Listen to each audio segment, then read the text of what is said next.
সারদা কাণ্ডে সুপ্রিম কোর্টে জামিন মামলার শুনানিতে আপাতত স্বস্তি রাজীব কুমারের জামিনের বিরুদ্ধে সিবিআই এর আবেদন বাতিল। সুপ্রিম কোর্ট 8 সপ্তাহ পরে রাজীব কুমারের বিরুদ্ধে সিবিআই এর আদালত অবমাননার অভিযোগ শুনবে।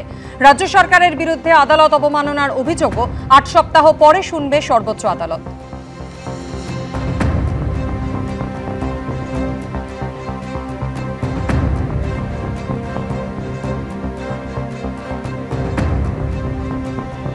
থেকেই বলে দিচ্ছি, এই ব্যাপারটা যে পুরোপুরি অ্যালিগেশনগুলো যে মিথ্যে সেটা আজকে প্রমাণ হয়ে গেল।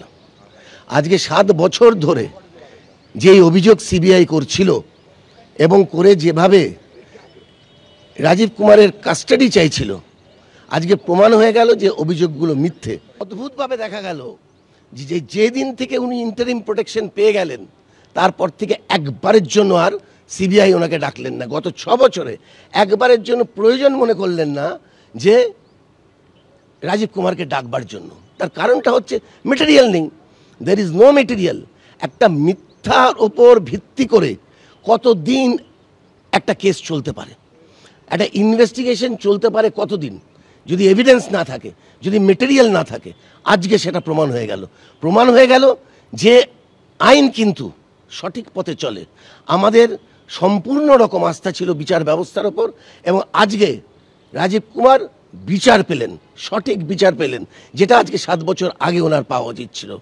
আমরা অদ্ভুতভাবে দেখেছি 44 ঘন্টা আমি ছিলাম ওনার সাথে, আপনাদের হয়তো মনে আছে 44 ঘন্টা শিলংয়ে তাকে জেরা করা হয়েছিল, এবং সেই জেরার ভিডিওগ্রাফি আমরা বলেছিলাম যে এই ভিডিওগ্রাফড ইন্টারোগেশন কোর্টে প্রডিউস করা হোক, এবং আমরা একটা আইএ ফাইল করে বলেছিলাম।